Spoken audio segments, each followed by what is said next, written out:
अलग अलग घर बैठे दर्शन कराते हैं। बहुत ही कृपालु हैं। बहुत बहुत धन्यवाद सभी भक्तों को धन्यवाद कीर्तन में भाग लेने के लिए। अभी हम लोग मंगलाचरण करते हैं। ओम अज्ञान तिमिरांधस्य ज्ञानांजन शलाकया चक्षुन्मीलितं येन तस्मै श्री गुरुवे नमः। श्री चैतन्य मनोभीष्टं स्थापितं येन भूतले स्वयं रूप कदा मह्यं सदाति सपदान्तिकम् वंदेहम श्री गुरु श्रीयुत पद कमलम श्री गुरु वैष्णवांच श्री रूपम साग्र जातम सहगण रघुनाथम वितम तम सजीवम स्वादेतम सावधूतम परिजम सहितम कृष्ण चैतन्य देवम श्री राधा कृष्ण पादान सहगण ललिता श्री विशाखा वितांत च नम ओम विष्णु पादाय कृष्ण प्रेष्ठाय भूतले श्रीमते भक्ति वेदांत स्वामी इति नामिने नमस्ते सारस्वती देवे गौरवाणी प्रचारिणे निर्विशेषा शून्यवादी पश्चात देश तारिणी वांछा कल्पतरुभ्यश्च कृपा सिन्धुभ्येव च पतितानां पावनेभ्यो वैष्णवेभ्यो नमो नमः। नमो महावदान्याय कृष्ण प्रेम पदायते कृष्णाय कृष्ण चैतन्य नामने गौरत्पिसे नमः। हे कृष्ण करुणा सिंधु दीन बंधु जगतपते गोपेश गोपिका कांत राधा कांत नमस्ते। तप्त कांचन गौरांगी राधे बिंदाबनेश्वरी विश्वानुसुते देवी परमामी हरिप्रिये नीलांचल निवासाय नित्याय परमात्मने बलभद्र सुभद्रायाम जगन्नाथाय ते नमः।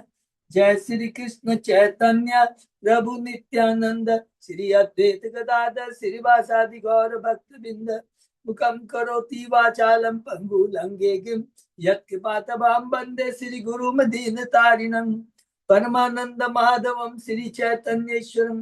हरे कृष्ण कृष्ण कृष्ण हरे हरे हरे राम राम राम हरे हरे। श्री श्री मंगलाचरण की जय। शिला प्रभुपाद की जय। हरे कृष्ण। आज के इस भगवत चर्चा में सभी भक्तों का हार्दिक स्वागत है। सभी भक्तों के चरणों में मेरा सादर दंडवत प्रणाम है। राधा माधव राधा गोविंद परम वैष्णव गुरु आचार्यों की असीम कृपा से हम सब भक्त लोग मिलकर श्री भागवत के ऊपर चर्चा कर पा रहे हैं। कैंटो 10 के 87 अध्याय है में हम चर्चा कर रहे हैं। साक्षात वेदों द्वारा स्तुति, इस स्तुति के माध्यम से ईश्वर तत्व, जीव तत्व, भक्त, भगवान, इन चारों के बारे में हम बहुत डिटेल में सुन पा रहे हैं। उसके पहले हमने जो चर्चा किया है उसको हम संक्षेप में दोहराते हैं। 4 फेज में 4 स्तर में हम लोग ने चर्चा की है। प्रथम है गोकुल की लीला 1 से 10 अध्याय के अंदर में भगवान का प्राकट्य है। भगवान का नंद बाबा नंदोत्सव बनवाते हैं। उनका नामकरण है। पुतना सटकासुर अरिष्टासुर का वध है। तृणावर्त का वध है। Sorry, not अरिष्टासुर। अरिष्टासुर का तो 36 अध्याय में है। तृणावर्त का वध है। दामोदर लीला है और यमलार्जुनों का उद्धार है। 11 अध्याय से लेकर 37 तक वृंदावन की लीला है। भगवान अगासुर का वध करते हैं। ब्रह्म विमोहन लीला है। गोवर्धन लीला है और गोपियों का दिव्य प्रेम है 29 से लेकर 33 अध्याय में, जिसके लिए भगवान कहते हैं कि ब्रह्मा के भी जीवन काल में मैं तुम्हारे ऋण को नहीं चुका सकता। 23वां अध्याय बहुत इंपॉर्टेंट है, जो ब्राह्मण पत्नियों के बारे में, जिन्होंने यज्ञ तप दान ऐसा कुछ नहीं किया था, बहुत ज्ञानी नहीं थी, लेकिन भगवान की सेवा की थी और उन्हें भगवान का आशीर्वाद प्राप्त हुआ। ये रियलाइजेशन ब्राह्मणों को हुआ, उनके पतियों को हुआ, जिनके माध्यम से हमें शिक्षा मिलती है कि मात्र स्पेशली इस कलयुग में एकमात्र भक्ति होगी केवल हरिनाम। हरिनाम का असर लेने से, भगवान के नाम को रूप लीला श्रवण करने से हमें परम सिद्धि प्राप्त। परम सिद्धि का मतलब है कृष्ण प्रेम प्राप्त होता है। 36वें अध्याय में अरिष्टासुर का वध है। श्याम कुंड राधा कुंड का प्राकट्य है। 38 अध्याय से शुरू होता है मथुरा की लीला। भगवान मथुरा का अक्रूर आता है कृष्ण बलराम को ले जाने के लिए। 39 में भगवान चले आ रहे हैं। प्रॉमिस करते हैं नंद बाबा को, गोपियों को, कि मैं अवश्य आऊंगा। 40वें अध्याय में अक्रूर की स्तुति है। 41 में भगवान मथुरा पहुंच गए। अलग अलग भक्तों पर कृपा करते हैं।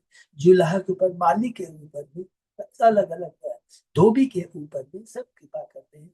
41 अध्याय में यज्ञ का 42 अध्याय में यज्ञ का धनुष। 43 अध्याय में हाथी का वध।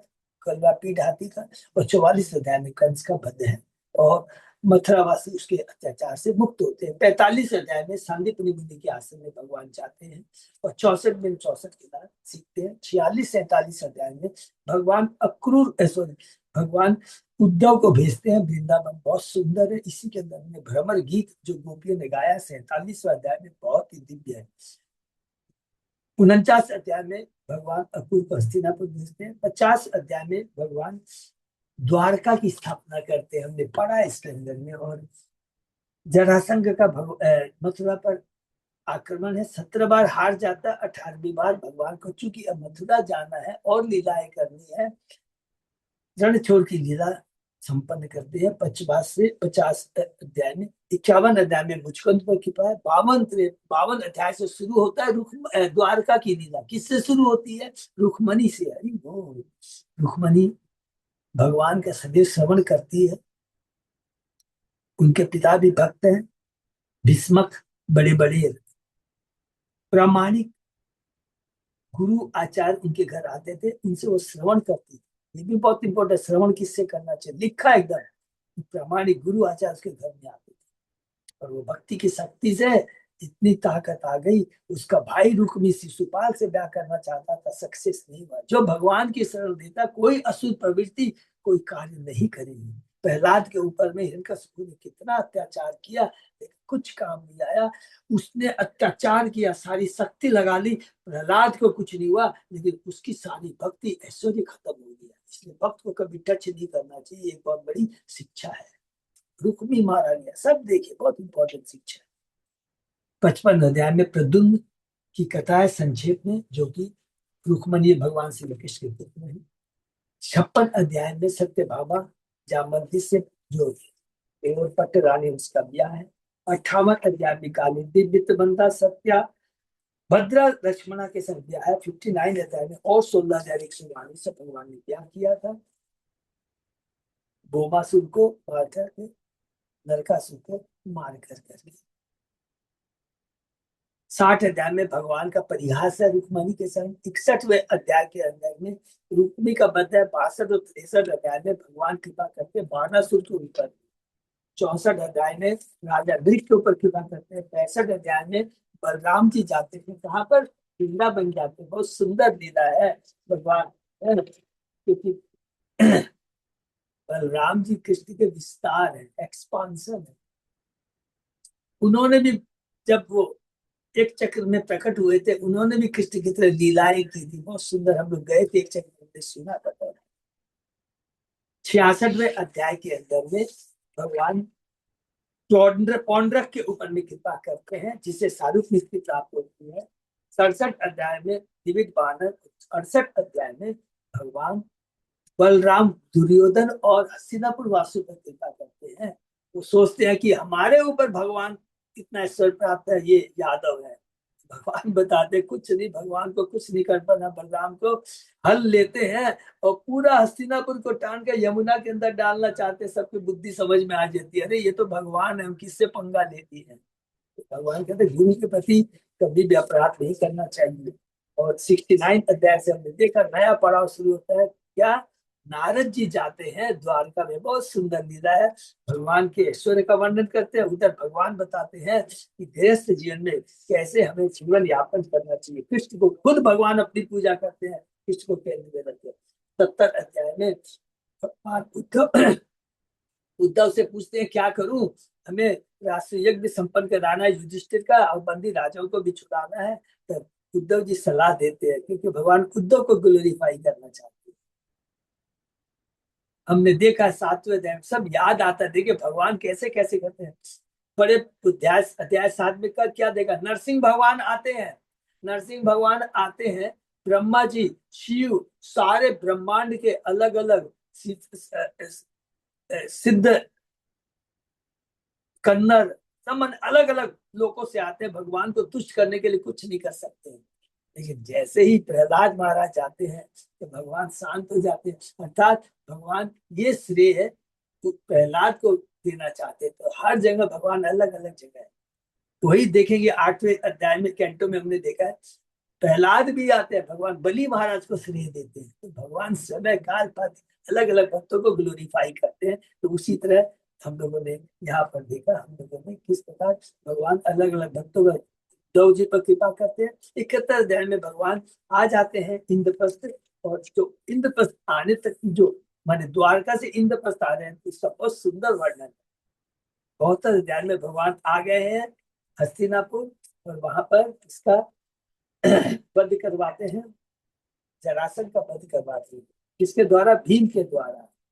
73 अध्याय में भगवान बंदी राजा को छुड़ाते हैं। 74 अध्याय में भगवान श्री शिशुपाल का वध होता है और नरसिंह संपन्न होता है। 75 अध्याय में दुर्योधन की मान मर्दन लीला है।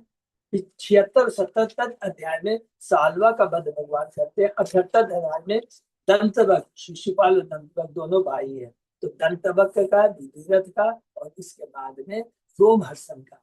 रोमहर्षण कौन है? सुत गोस्वामी के पिता है, लेकिन उनको गर्व आ गया था, तो बलराम जी फिर उनको शिक्षा देते हैं। एक तिनका उठाते हैं, टच करते हैं, उसका गला कट जाता है रोमहर्षण का। ये भगवान कुछ भी कर सकते, लेकिन ऋषियों ने कहा अरे ये तो ब्राह्मण है, इतने ज्ञानी थे। तो भगवान ने कहा ज्ञानी से नहीं होता है, कोई कोई बात नहीं, वो ज्ञान है ना, मैं इसके पुत्र को दे दूंगा सुत गोस्वामी को, कोई चिंता की बात नहीं। और वही सुत गोस्वामी सुखदेव गोस्वामी से भागवत सुख के क्या महान हो गए। नेमिशरण के ऋषियों को सुत गोस्वामी भगवतम सुना रहे हैं। तो भगवान जो कुछ चाहे कर सकते। ध्रुव महाराज के टच किया शंख, तो दिव्य ज्ञान, भगवान का गुणगान करने लगे। ध्रुव महाराज के उस सर पर हाथ रखा और ध्रुव महाराज ने इतनी सुंदर 50 स्तुतियां की है। तो भगवान कुछ भी कर सकते हैं, भगवान की कृपा होनी चाहिए। 79 अध्याय के अंदर में बलराम तीर्थ यात्रा में जाते हैं ऋषि मुनियों के कहने पे कि आपने वैष्णव के चरणों में अपराध किया, ब्राह्मण की हत्या किया। तो बलराम जी भी कहते हैं चलो कोई बात नहीं, कर देते हैं। लेकिन भगवान का भी तीर्थ याग करने का उद्देश्य कुछ और ही होता है, क्योंकि विधि विधान भगवान के ऊपर एप्लीकेबल नहीं है। ये जो विधि विधान है ना, उनके लिए एप्लीकेबल है। 3 गुणों से बंधे होते हैं, उनको डिसिप्लिन करने के लिए होते हैं। तो भगवान और परमहंस पर ही एप्लीकेबल नहीं होता है। 80-81 अध्याय में सुदामा की लीला है। 82 83 84 में चंद्र ग्रहण, सूर्य ग्रहण के समय जब भगवान कुरुक्षेत्र आते हैं, अलग अलग भक्तों पर कृपा करते हैं। विशेष करके हमने जो पढ़ा कि द्रौपदी जो की हस्तिनापुर में पांडव की पत्नी है, भगवान की 116 108 रानी से जो आदान प्रदान करते हैं, बेकार की प्रजल्प नहीं है, बहुत अच्छा लगे। ठीक है, सब भगवान कथा कि आपने भगवान को कैसे प्राप्त किया, आप कितनी भाग्यशाली हो। हम लोगों का जीवन धन हो गया आपका दर्शन करके, कहती है द्रौपदी। तो हमें भगवान के बारे में सुनना चाहिए। इसके बाद में 82 83 84 के बाद में हमने देखा 85 अध्याय में किस प्रकार भगवान देवकी के पुत्र को वापस लेके के आते हैं। और 86 अध्याय में अर्जुन और सुभद्रा माता का ब्याह है, और भगवान देह के माध्यम से बताते हैं, देखो वास्तव में शुद्ध भक्तों का संग ही परम है। खुद भगवान कहते हैं उनके बिना भगवान तक हम नहीं पहुंच सकते। और 87 अध्याय है जो पूरा तत्व से भरा है, जितना हम लोग कर सकते हैं, जितना समझ सकते हैं। लेकिन ये अपना को पूरा विश्वास है कि पूरा तत्व हमको समझ में आ गया। ईश्वर तत्व, जीव तत्व, भक्ति, भगवान के बाद ईश्वर तत्व। अभी तक हमने यही पढ़ा है कि जो कुछ भी इस भौतिक जगत में कृष्ण का है। कृष्ण की जो सारी शक्ति है, अंतरंगा शक्ति, बहिरंगा शक्ति। अंतरंगा शक्ति जो शाश्वत योग माया है, और बहिरंगा शक्ति महामाया है, जिससे ये भौतिक जगत की सृष्टि होती है। किंतु ये भौतिक जगत सत्य है, ये इंपॉर्टेंट चीज है, लेकिन क्या है, टेम्परेरी है। मायावादी क्या कहते हैं, भौतिक जगत मिथ्या है, वो गलत है। देखिए वो कितनी मूर्ख है। तो ये मायावाद दर्शन का बहुत ज्यादा इंपॉर्टेंट किया है। बोलते हैं कि इस भौतिक जगत में जब जीव, कुत्ता, बिल्ली जो भी आता है, उनका साकार रूप होता है। तो चूंकि माया में है इसलिए दिखता है कि इनका साकार रूप है, लेकिन एक्चुअली कुछ रूप नहीं है। जब ये ज्ञान में आ जाते हैं और इस भौतिक जैसे अप्रकट होते हुए दिखाई देता, तब ओरिजिनल निराकार में परिवर्तित हो जाते हैं। देखिए क्या उल्टा बात कहते हैं, निराकार माने निराकार से साकार आता है। तो ये बहुत मूर्खता वाला है। इसलिए चेतन चेतामृत में कहा गया कि इन मायावादियों का, निराकारवादियों का, शून्यवादियों का, ये सबका चेहरा भी नहीं देखना चाहिए। तो हमने जो भी कुछ पढ़ा है कि ये कौन बता रहे हैं श्रुतियां, थोड़ा सा समझ लेते हैं। कि पहले प्रश्न करते हैं सुखदेव गोस्वामी जी से, परीक्षित महाराज, कि हमें ये श्रुतियों की जो श्रुति के बारे में बताइए।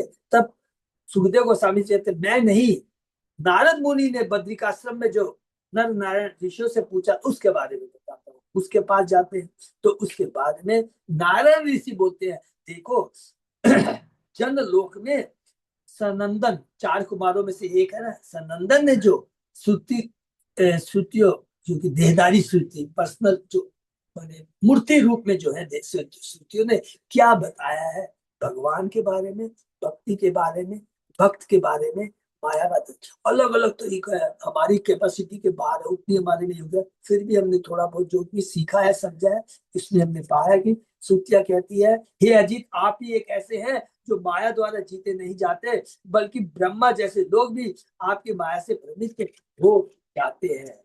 आप ही सारे ब्रह्मांड के अव्यय की उत्पत्ति का कारण है, जो पुनः संहार के समय आप में ही सिमट जाता है। अर्थात आप ही सर्ग, विसर्ग नहीं, विसर्ग का काम तो ब्रह्मा करते हैं, ब्रह्मा कौन सा काम करते हैं, याद रखना, असेंबलिंग का खाली काम करता है, डिस्ट्रीब्यूशन का काम करते हैं। लेकिन ओरिजिनल क्रिएटर तो भगवान है।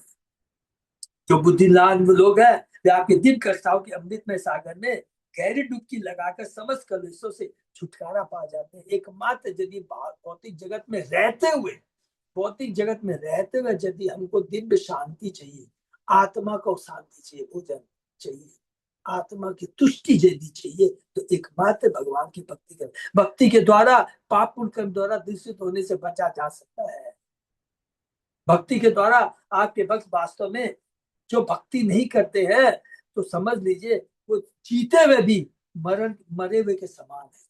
बहुत सुंदर सुंदर स्तुतियां करती है। मायावाद दर्शन तो हम लोगों को बताया, अलग अलग करके हमने पढ़ा, और लास्ट क्लास में जो हमने पढ़ा था उसमें ध्यान की विधि बताया गया। लेकिन हमें याद रखना है, ध्यान किसका होता है, परमात्मा का। जो ब्रह्म है वो क्या है, ब्रह्म ज्योति में जाते हैं, और जो ध्यानी है परमात्मा का ध्यान करते हैं। ध्यान करते करते अगर उनको समझ में आ जाता है कि परमात्मा भगवान इतने अच्छे हैं, तो वो भक्त से जुड़ जाते हैं और भक्ति में लग जाते हैं, तो भगवान के धाम चले जाते हैं। अगर भगवान, ज्ञान तो है, ध्यान तो करते हैं, लेकिन भगवान की भक्ति नहीं करते हैं, तो समाधि में चले जाते हैं, और उनकी गति क्या होती है, वो ब्रह्म ज्योति में जाते हैं। तो अर्थात भगवान के धाम जाने के लिए भक्तों का संग बहुत जरूरी है। वही परमात्मा प्रत्येक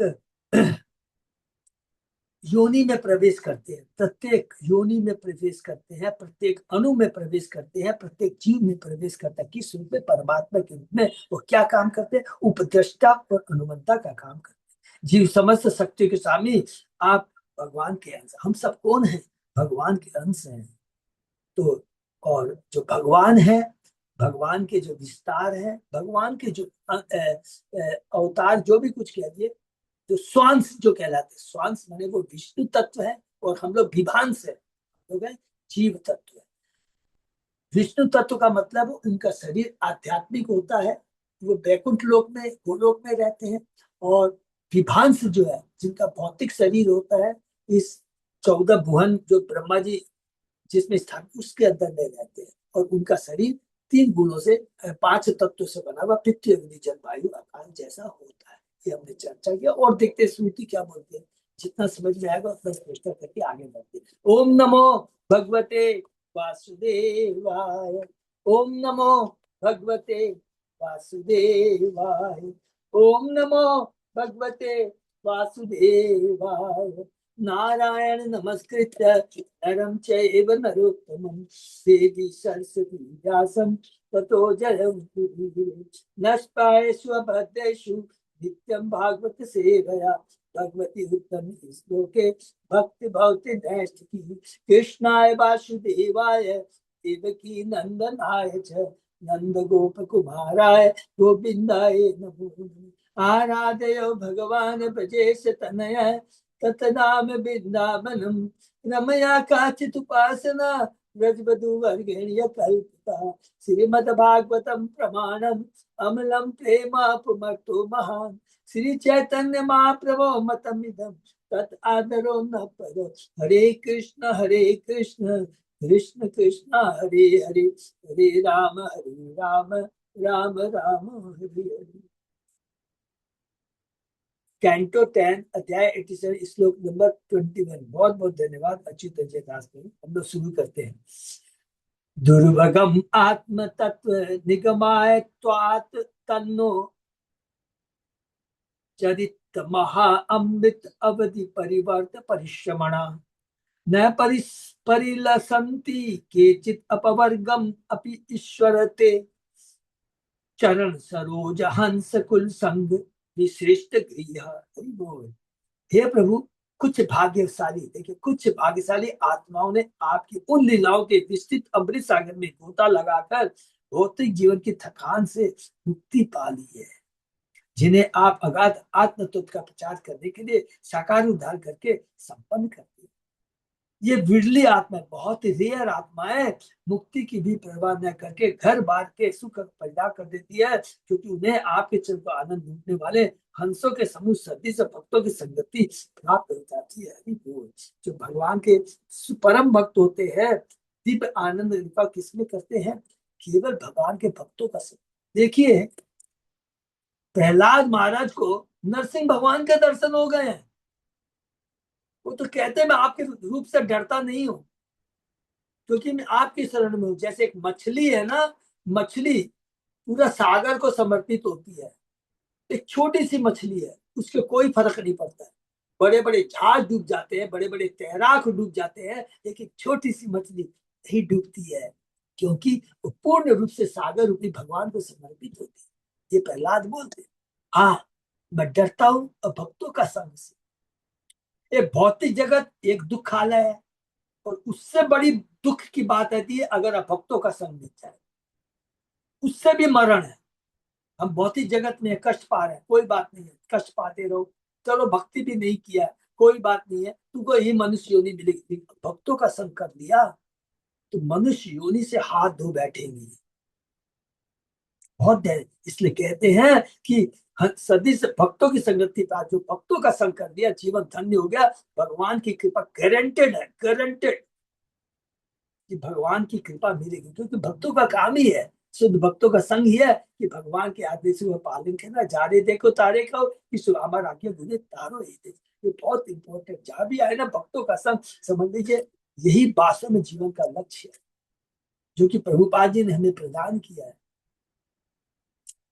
अनुष्ठानिक ब्राह्मण स्मार्ट तथा मायावादी जन भक्तियों की प्रक्रिया को तुच्छ ठहराते हैं। वो बार बार हम लोग को समझ में, मायावादी कौन है, स्मार्ट कौन है।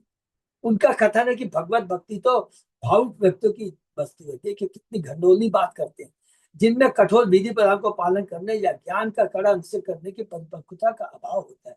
अरे भगवान के भक्त इसी तो कहते हैं, भगवान कहते हैं अरे मूर्खों, माने भगवान कहते हैं पहले तो तुम कलयुगी हो, अल्प आयु, अल्प बुद्धि, अल्प भाग्य है, और उस पिता तो तुम क्या तपस्या करोगे। तपस्या करने में कितने कष्ट होते हैं, बड़े बड़े यज्ञ करने में कितने कष्ट होते हैं, धन की दरकार होती है, श्लोकों की दरकार होती है, सारी व्यवस्था की दरकार होती है। और मैं तो तुम्हें कि मेरी हरि नाम करने के लिए कहता हूँ, और वो हरि नाम जो कि तुम्हें दिव्य फल प्रदान करेगा। और ये लोग मूर्ख कहते हैं अरे ये लोग तपस्या नहीं करते। अरे हरि नाम में ही सारी तपस्या आ गया, सारा योग तपस्या ध्यान सब कुछ आ जाता है। तो इसलिए ये जो कह रहे वेद जो कह रहे, कितनी सुंदर बात कहते हैं, किंतु इस श्लोक में साक्षात वेद भक्ति की सर्वश्रेष्ठता की घोषणा कर रहे हैं। हरि बोल। और इसकी पहचान स्पष्टिया आत्म तत्व के रूप में करते हैं, जिससे माओवादी बड़े गर्व से अपना क्षेत्र बताते हैं। श्री जील गोस्वामी इस आत्म की परिभाषा भगवान के साकार रूप गुणों तथा लीलाओं के दुह्य रहस्य के रूप में देते हैं। आत्म तत्व का मतलब है कि अपने को जानना, भगवान को जानना। हमारे भगवान के साथ क्या संबंध है? खाली आत्मा को जानना ये कोई बहुत बड़ी चीज नहीं, ये तो रावण को भी मालूम था, ये तो हिरण्यकशिपु को भी मालूम था, ये तो कंस को भी मालूम है, जरासंध को भी मालूम है, सबको मालूम। लेकिन आत्मा कौन है? परमात्मा का अंश है। तो आत्मा परमात्मा का अंश है, तो परमात्मा के प्रति हमारा क्या कर्तव्य है? भगवान की सेवा करना। जीवे स्वरूप कृष्ण नित्य दास, ये पूरा तत्व है। श्री जीव गोस्वामी इस आत्मति परिभाषा भगवान के साकार रूप को गुण तथा लीलाओं के गुह्य रहस्य के रूप में देते हैं। वो वे आत्म तनु का दूसरा अर्थ भी देते हैं, जो विभिन्न शरीर धारण करने वाला की बजाय जो अपने दिव्य शरीर की ओर, दिव्य शरीर के प्रत्येक को आकृष्ट करे है। भगवान का रूप सबको आकृष्ट करता है, क्योंकि वो दिव्य रूप है। हमारा जैसा कोई भौतिक रूप नहीं है कि हमने सजावट कर लिया तो आकृष्ट हो जाए, नहीं। भगवान के भक्त इसके प्रति आकृष्ट नहीं होते, वो शाश्वत दिव्य रूप की तरफ आकृष्ट होते हैं। भगवान कृष्ण तथा उनके विविध अंशों और अवतारों की लीला आनंद के अथाह अगाध सागर है। जब मनुष्य अपने भौतिक कार्यकलाप से पूरी तरह उब जाता है, चाहे वह भौतिक सफलता की तलाश में लगा हो अथवा आध्यात्मिक संहार के निर्विशेष भाव में, तो वह इस अमृत में डुबकी लगाकर राहत प्राप्त कर सकता है। चाहे आप ब्रह्म ज्योति में भी प्रवेश कर दिया जाए, वो सुख का आनंद है। लेकिन भौतिक जगत का जो आनंद है टेम्परेरी है, वो आत्मा का आनंद नहीं है, वो शरीर का भोग है। जो कुछ भी हम सोचते मैं इतना सुंदर हूँ, ये शरीर का भोग है। मैं सुंदर है, आत्मा तो शाश्वत दिव्य आनंद है। मेरे में इतनी बुद्धि है, मैं ये चीज, ये सब शरीर से संबंधित है। जैसा कि श्री रूप गोस्वामी ने भक्ति योग के विज्ञान संबंधी अपनी पुस्तक भक्ति रसा सिंधु में कहा है कि जो कोई इस विस्तृत सागर की एक बूंद का भी आस्वादन कर लेता है, उसे किसी भी वस्तु की कोई इच्छा नहीं रहती।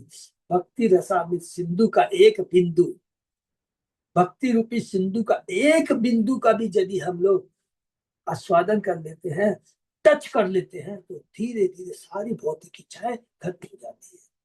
श्री विश्वनाथ चक्रवर्ती ठाकुर परिश्रमणा शब्द की दूसरी व्याख्या करते हुए टीका करते हैं, यद्यपि भक्तजन भगवान की आनंद लीलाओं के सागर की अनंत लहरों तथा अंतरधाराओं में बारंबार गोता लगाकर थक जाते हैं, किंतु ये भक्तगण भगवान की सेवा में बार बार गोता लगाकर थक जाते, किंतु ये भक्त भगवान की सेवा करते कोई अन्य सुख नहीं चाहते, यहाँ तक कि मोक्ष सुख भी नहीं चाहते। प्रत्युत उनकी थकान ही उनके लिए आनंद बन जाती है। ये बहुत इंपॉर्टेंट पॉइंट है। एक होता है भौतिक थकान। भौतिक थकान में क्या होता है, आप नर्वस हो जाते हैं, लेकिन आध्यात्मिक जो थकान वर्ड बोला गया है वो आनंद प्रदान करता है। भौतिक विरह, और मेरा इस पत्नी का इतनी बहुत, मैं उसके विरह में डूब रहा हूँ, पुत्र के विरह में डूब रहा हूँ, ये शरीर का है विरह। लेकिन गोपियों का जो विरह है वो दिव्य आनंद देने वाला, अर्थात हर चीज जो भी भगवान से संबंधित है वो कभी भी वास्तव में हमें धोखा नहीं देती, आनंद ही आनंद होता है उसके। जैसा कि श्री रूप गोस्वामी ने भक्ति योग के विज्ञान से अपनी पुस्तक भजन में कहा है कि जो कोई इस विषय एक बूंद का अभ्यास कर लेता है, उसे किसी भी वस्तु की कोई इच्छा नहीं रह जाती। इस विश्वाचुक्ति परिस्मरणा शब्द की पूरी दूसरी व्याख्या करते टीकाकार, यद्यपि भक्तगण भगवान की आनंद लीलाओं के सागर की अनंत लहरों अंतरधाराओं में बार बार गोता लगा थकी, तो ये भक्त भगवान की सेवा करते कोई अन्य सुख नहीं चाहते, यहाँ तक कि मोक्ष भी नहीं चाहते।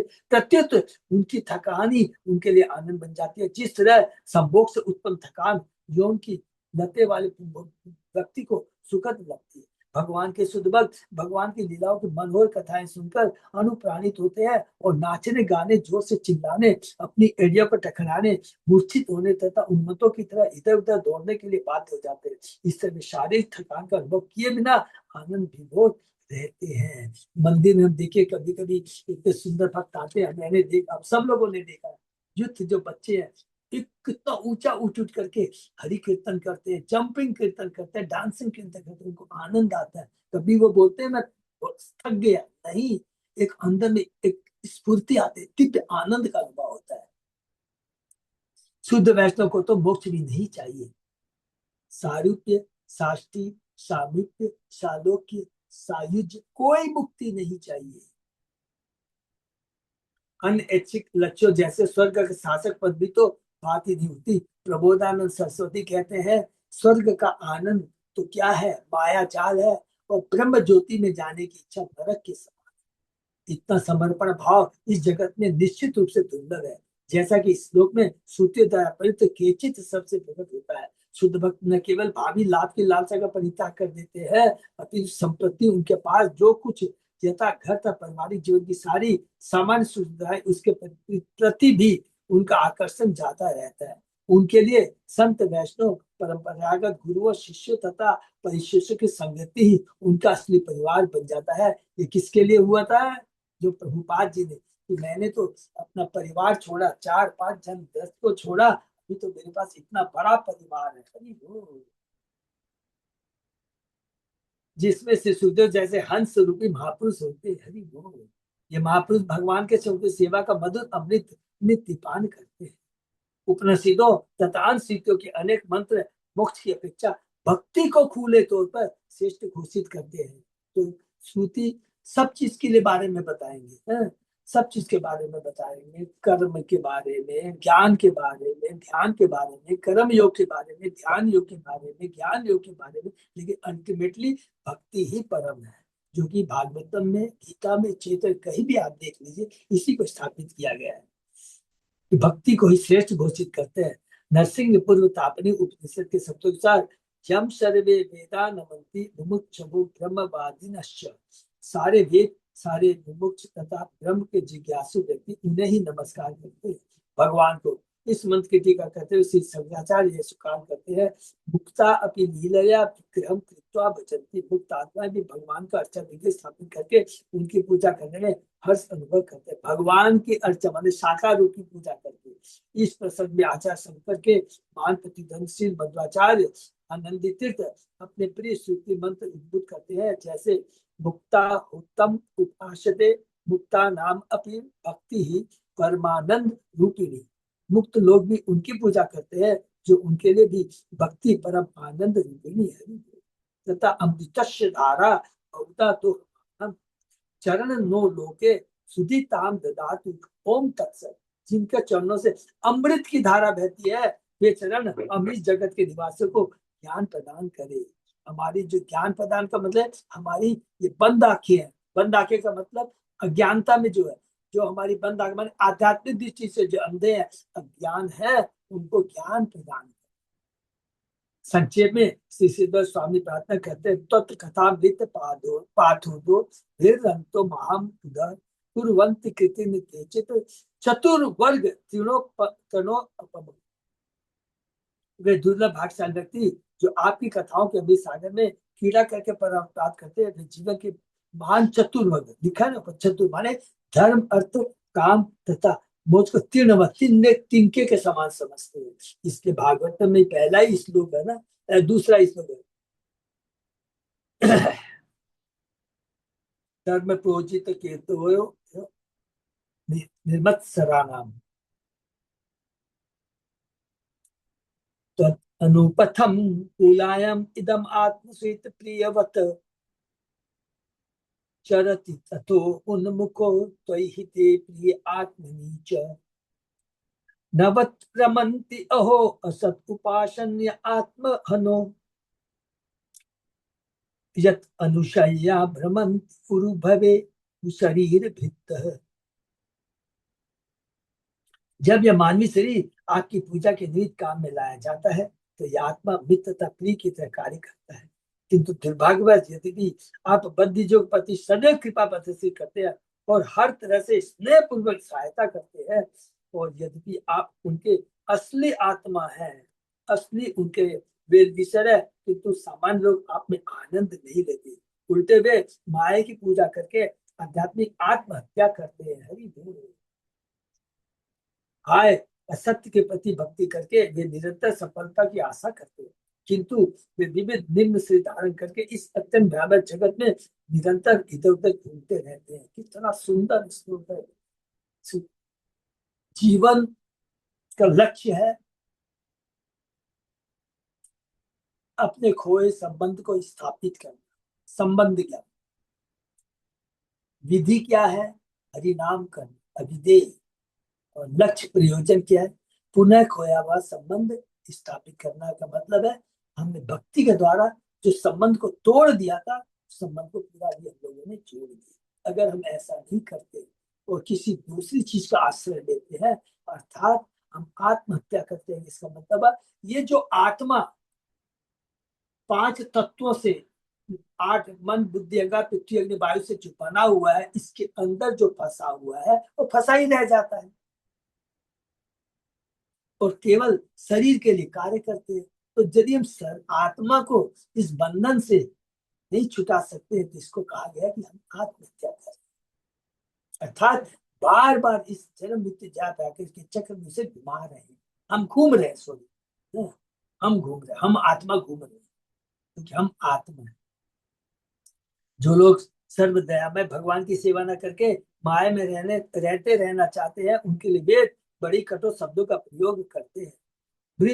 बृहदारण्यक उपनिषद का कथन है, आराम आराम आरामम अश्य पश्यन्ति न तम पश्यन्ति कश्चन न तम विदात य इमा जना नान्य ध्युषमाकम अंतरम बभूव निहारेण प्रावृता जल्पया च आश्रुप ट्रिप उक्त शासन चरंती। हर व्यक्ति उस स्थान को देख सकता है जहां अपने आनंद इस जगत में भगवान ने अपने आप को प्रकट किया। हरि बोल। शुद्ध भगवान किस लिए आते हैं? कोई असुरों को मारने आते तो गौण कार्य अस्तित्व भगवान का अपने बद्ध जीवों से मिलने के लिए, बद्ध जीवों पर, भक्तों पर आनंद, भक्तों के संग आदान प्रदान करने के लिए आते हैं। जहां अपने आनंद हेतु इस जगत भगवान ने अपने आप को प्रकट किया, तो भी कोई उन्हें नहीं देख पाता। जिन्होंने इन समस्त जीवों को उत्पन्न किया, उन्हें आप में से कोई नहीं जानता। तो तुम्हारी तथा भगवान की दृष्टि में बहुत बड़ा अंतर है, क्योंकि हमारी भौतिक दृष्टि है, भगवान की आत्मा। अतः तुम्हारी तथा भगवान की बहुत अंतर है। माया के कुहासे से आवृत तुम वैदिक अनुष्ठान करता व्यर्थ की बातों में लगे रहते हो, प्रजप में लगे और अपनी इंद्रियों की दृष्टि के लिए ही जीते हो। वो बड़ा दुर्भाग्यशाली है जो केवल इंद्रिय तृप्ति के लिए जीता है। भगवान इस ब्रह्मांड में व्याप्त है, जैसा कि वे भगवत गीता में कहते हैं, मया ततम इदम सर्व जगत। इस जगत की कोई भी वस्तु, यहाँ तक कि मिट्टी का अत्यंत तुच्छ पात्र या बस का टुकड़ा भी उनकी उपस्थिति से रहित नहीं है। क्योंकि चतुश्लोकी भागवतम में ब्रह्मा जी को भगवान यही कहते हैं, मेरे शक्ति के बिना, अगर तुमको लगता है कि ये चीज मेरी शक्ति के बिना प्रकट है, तो ये माया है। मेरे बिना कोई चीज का अस्तित्व नहीं हो सकता। क्योंकि वे अपने को इस चालीस आंखों से अदृश्य अव्यक्त मूर्ति ना रखते हैं, ना हम प्रकाश से सर्वस्व योग माया समावृता। अतः भौतिकतावादी उनकी भौतिक शक्ति से गुमराह होकर यह सोचते हैं कि भौतिक सृष्टि का स्रोत परमाणु तथा भौतिक शक्तियों का निरसन है। कौन कहते हैं ये सब? ये जो कथा, इसको तो सच पूछा जाए, ये पढ़ पढ़ के तो ये लगता है कि उनको वैज्ञानिक नहीं कहना चाहिए, उनको कहना चाहिए तथा वैज्ञानिक, तथा कथित वैज्ञानिक। असली वैज्ञानिक कौन है? बस कृष्ण है। कृष्ण के भक्त वैज्ञानिक है, गुरु आचार्य वैज्ञानिक है। कैसे वैज्ञानिक है? एक वैज्ञानिक से पूछ लिया जाए इस भौतिक जगत के अलावा, चंद्रमा के अलावा, उसके बाद ज्ञान नहीं। लेकिन भगवान के भक्त को ज्ञान है, 14 भुवन है, नीचे 7 ऊपर 7, ये ज्ञान है। ज्ञानियों को बोलिए, भौतिक ज्ञानियों को कुछ ज्ञान नहीं। सर्ग और विसर्ग के बारे में उनको समझ में आता है, who is the original creator. उनसे पूछा प्रभुपाद जी, तो बस सिंपल एक से प्रभुपाद जी को बस समय नहीं लगता था। बोला हाइड्रोजन ऑक्सीजन मिलकर, बोलता तुम पानी बनाया, हाइड्रोजन किसने बनाया, ऑक्सीजन किसने बनाया? तो वैज्ञानिक का मुंह चुप हो गया। तो प्रभुपाद जी रियल वैज्ञानिक है, भगवान के शुद्ध भक्त असली वैज्ञानिक होते हैं। ऐसे मूर्ख भौतिकतावादियों पर अनुग्रह प्रदर्शित करते हुए साक्षात वेद इस स्तुति में उन्हें जीवन के असली उद्देश्य को स्मरण रखने की सलाह देते। हरि बोल। यह उद्देश्य है अपने सबसे बड़े हितैषी प्रभु की प्रेमा भक्ति द्वारा सेवा करना। अपने सबसे बड़े हितैषी कौन है? भगवान है। प्रभु की प्रेमा भक्ति सेवा करना। कोई भौतिक आसक्ति से सेवा नहीं, एक एक चीज में दम है। सकाम भक्ति अच्छी है, कोई खराब नहीं है, लेकिन भगवान को आनंद नहीं आता। भगवान कहते हैं, अरे तू मेरे धाम में आ जाएगा तो तेरे को बिना बोले सब कुछ मिलेगा। अभी तुमको बिना खर्चा के सब कुछ देता हूँ, सूर्य चंद्रमा, अगर क्या चीज मैं तुमसे पैसे मांगता हूँ? नहीं मांगता। तुम्हें तो कहता हूँ कि तुम्हारी ये व्यवस्था की है कि क्योंकि तू इस चीज की तुमको दरकार होगी, लेकिन लक्ष्य को तो ध्यान में रखो। लक्ष्य यहाँ नहीं लिपटे रहना है, यहाँ से निकल के आ जाओ। सारी व्यवस्था मैंने की है, तुमको किसी पर डिपेंड नहीं।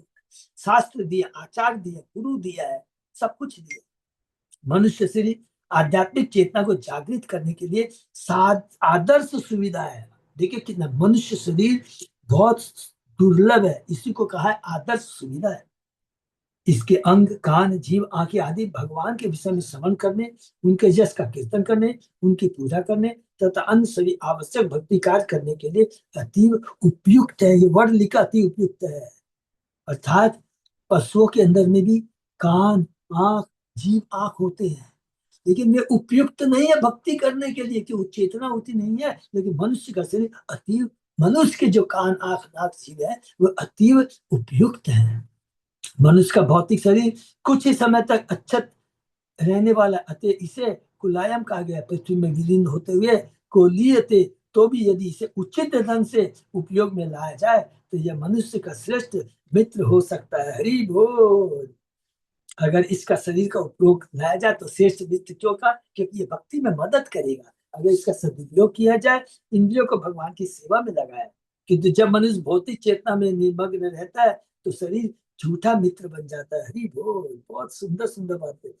क्योंकि ये धोखा देने वाला बन जाता है। झूठा, ये भोग की जो इच्छा है ये हमारे बंधन को और बढ़ाती है, और भगवान की जो भक्ति है इस बंधन को धीरे धीरे काटती है। क्योंकि भक्ति करते करते करते हम भगवान के नजदीक पहुंचते हैं, अर्थात ये बंधन कटता जाता है। अगर भोग में लगे रहते हैं तो गारंटेड हो गया कि दूसरा जो है गर्भ, भौतिक गर्भ, माँ का पेट तैयार रहता है। और वो पेट किसी चीज का भी हो सकता है, चींटी का भी हो सकता है, कुत्ते का भी हो सकता है, बिल्ली का भी हो सकता है। सोचिए कितना बड़ा डेंजरस है। इसलिए इसको तटस्थ शक्ति का, इस पार या उस पार कहीं भी जा सकता है। इसलिए अगर वो भक्ति में नहीं लगता है शरीर तो ये झूठा मित्र है, और मोहग्रस्त जीव को अपने असली स्वार्थ से हटा देता है। असली स्वार्थ क्या है? स्वार्थ गति। भगवान की भक्ति करना ही असली स्वार्थ है। जो लोग अपने अपने पतियों अथवा पत्नियों, अपनी संतानों, पालतू पशु आदि के शरीरों के प्रति अत्यधिक आसक्त रहते हैं, वे अपनी भक्ति को माया अर्थात असत्य उपासना की ओर निर्देशित करते रही।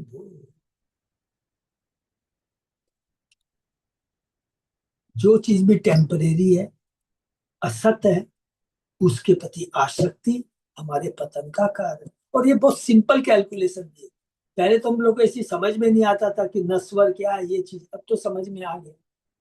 भगवान बार बार कहते हैं कि चींटी से लेकर ब्रह्मा तक को शरीर बदलना पड़ता है। आयु कम बेसी हो सकती है, किसी चींटी बिनु की हो सकती है, एक दिन, एक घंटा, 1.5 घंटा हो सकती है। मनुष्य उसमें इतराता है कि मेरी उनसे सोच की, अरे उस ऊपर तो देवता होती है, देवता से ऊपर में फिर अलग अलग जो लोग हैं, अंत में ब्रह्मा जी की आयु है बहुत लंबी, हम तो सब पढ़ा है। लेकिन मृत्यु निश्चित। तो इसलिए कहते हैं अच्छा सब असत्य है। इस तरह से ऐसे लोग आध्यात्मिक आत्महत्या करते हैं, जैसा अभी हम लोग चर्चा कर चुके हैं। जैसा कि सूर्य ने यहाँ पर कहा है, इससे वे मानवीय जीवन के उच्चतर कर्तव्यों का पालन करने के लिए भावी दंड के भागी होते हैं। तो भावी भविष्य दंड के भागी का मतलब क्या है? ये नहीं कि कोई मारेगा डंडा होना से। सबसे बड़ा दंड क्या है? बार बार जन्म, मृत्यु, जरा, व्याधि के चक्र में घूमना, यही तो सबसे बड़ा दंड है।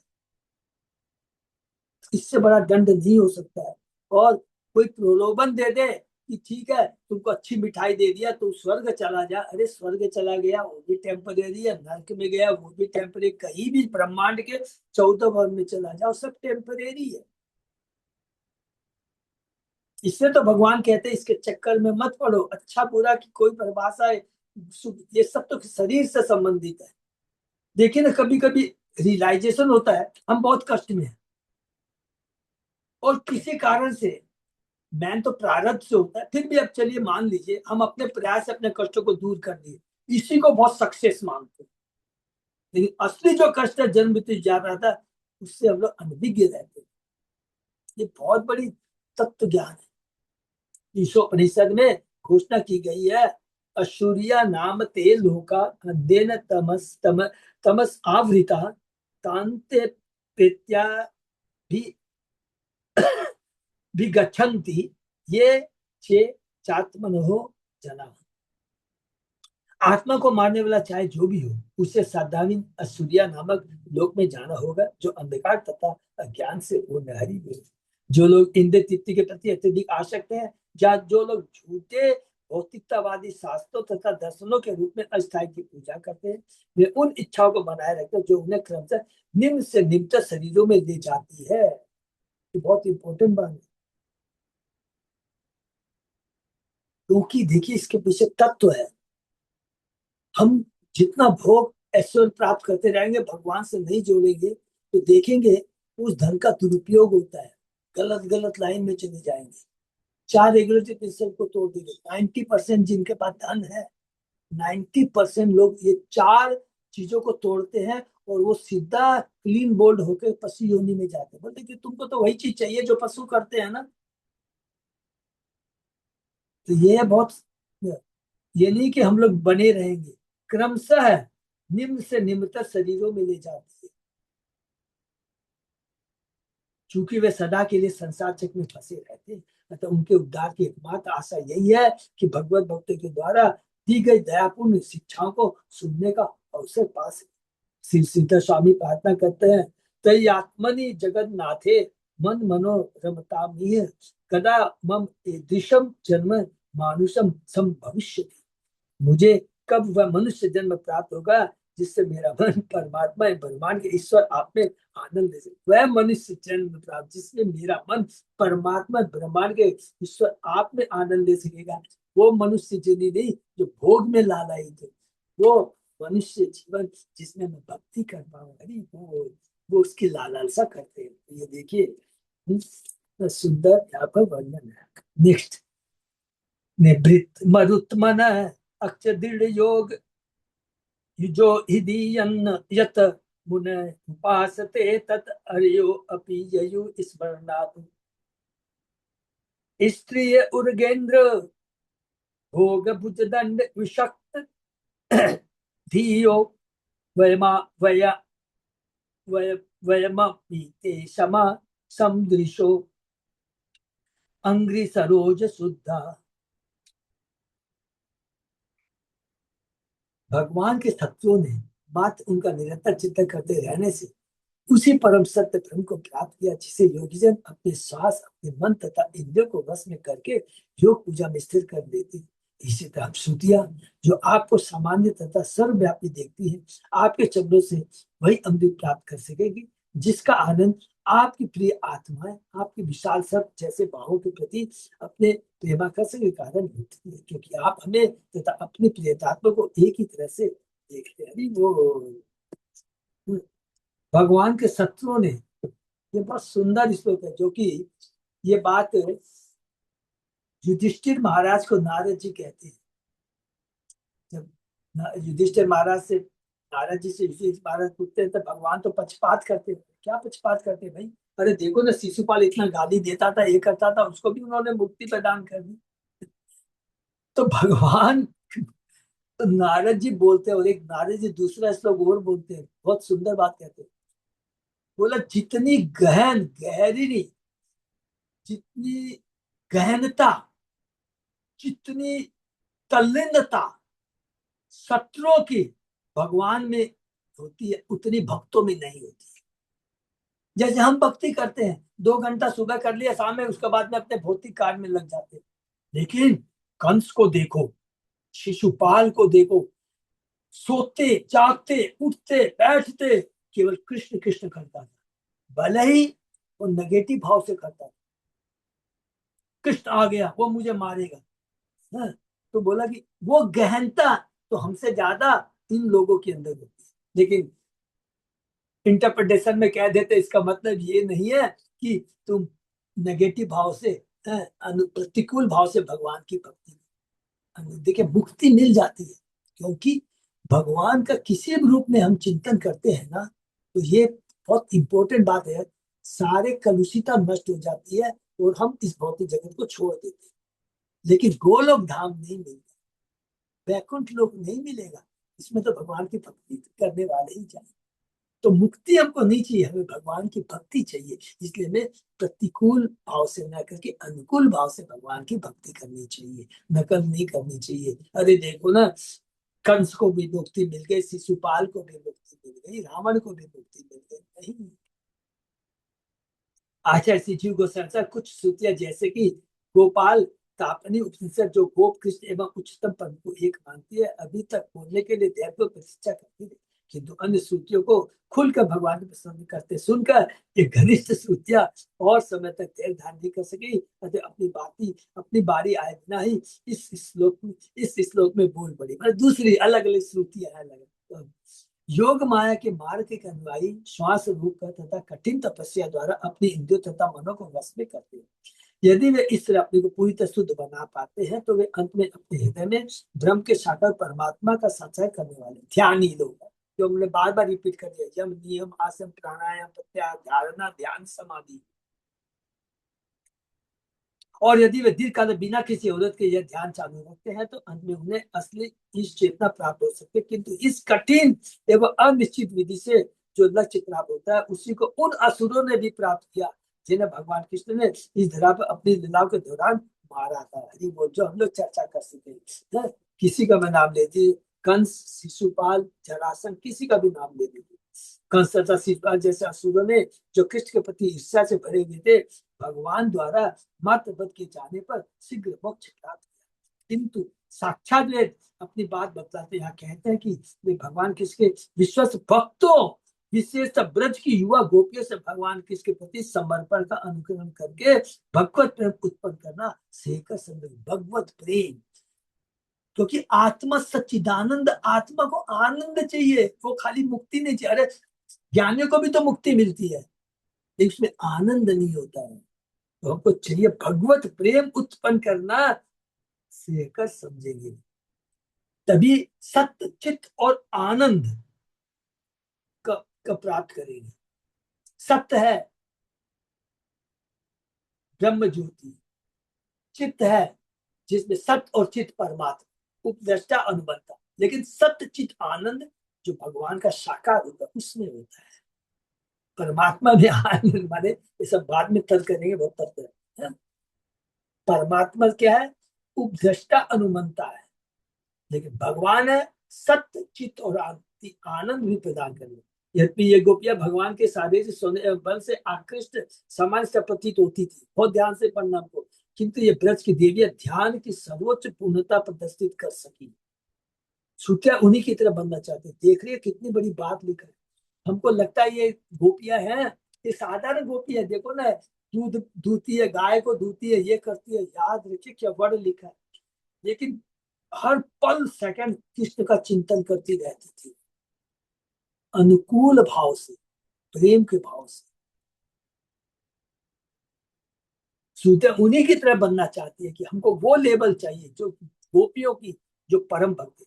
इस संदर्भ में ब्रह्मा जी निम्नलिखित ऐतिहासिक विवरण सुनाते हैं जो बृहद वामन पुराण से के पूरक में है। ब्रह्मानंदमयो लोको व्यापी वैकुंठ संगीत तलोकवासी तत्स्ते स्तुतो वेदे परात्पर है। आध्यात्मिक आनंद का अनंत जगत वैकुंठ कहलाता है। वहां पर परम ब्रह्म साक्षात वेद द्वारा प्रसिद्ध होकर रहते हैं और वही वेद भी रहते हैं। क्षीरम स्तुत्वा तत् स्तुतस्त परोक्ष प्रातान गिरा तुष्टो अस्मि भूता भो प्राज्ञा परम यह मन से प्रीतम। जब वेद उनकी खूब प्रशंसा कर चुके तो एक बार भगवान अपने आप में विशेष रूप से अनुभव करने लगे और उनसे ऐसी वाणी में बोले, क्या बोले? जिसका स्रोत अदृश्य बना रहे। हे मुनियो, मैं तुम सबों से अति प्रसन्न हूँ, तुम मुझसे कोई वर मांगो जिसे तुम गुप्त रीति से चाहते हो। तो श्रुतियां बोलती है, श्रुति ऊंच है यथा तल्लोक वासिन्य काम तत्व गोपिका भजंती रमणं मत्वा चिकित्सा चिकित्सांजनी न न तथा न तथा ऐसे। श्रुतियों ने उत्तर दिया, हमें मर्त लोग की गोपियों जैसा बनने की इच्छा जागृत। मर्त लोग जो काम से प्रभावी होकर प्रेमी के भाव में आपकी पूजा करती है। तो भगवान उत्तर देते हैं, सुदुर्लभो दुर्गतश्चैव युष्माकं समनोरथ मया अनुमोदित है सम्यक सत्यो भवति अर्हति। तो भगवान ने कहा, तुम लोगों की इस इच्छा को पूरा कर पाना कठिन है, प्राय असंभव है, हरि बोल, लेकिन क्योंकि मैं वर दे रहा हूँ इसलिए तुम लोगों की ये इच्छा अवश्य पूरी होगी, हरि बोल। आगामिनी विरिञ्चोतु जाते शिष्यार्थ मुन्दिते कल्पम शाश्वतम प्राप्य रजे गोप्यो भविष्यत।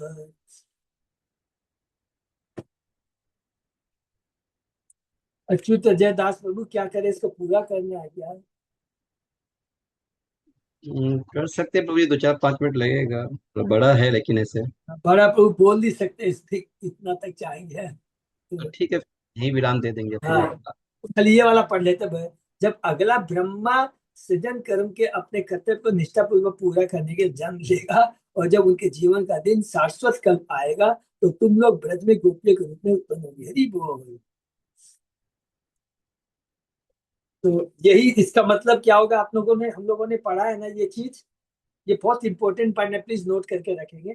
जब अलग अलग गोपियों के बारे में, चरित्र की गोपियों के बारे में हम लोगों ने पढ़ा था ना, उसमें देखिएगा लिखे था श्रुति गोपियां भी थी। तो वही जिनको भगवान का आशीर्वाद मिला, वही श्रुति गोपियां। बड़े मथुरा वृंदावन के अंदर में बहुत सारी अलग अलग गोपियां, शाश्वत गोपियां, श्रुति गोपियां, अलग अलग गोपियां हैं। और रामचंद्र के समय में वो कौन सा अरण्य, कौन सा जंगल था ना, जो ऋषि लोग भगवान राम के रूप को देखकर इतना आकृष्ट हो गए थे कि हम आपसे, तब भगवान कहते हैं, मैंने तो अभी एक स्त्री का व्रत लिया है, अब मैं द्वापर युग में जब आऊंगा तो तुम लोग गोपियों के रूप। तो बहुत सुंदर सुंदर अलग अलग, तो अलग तो कई तरह की गोपियां है। हरे कृष्ण।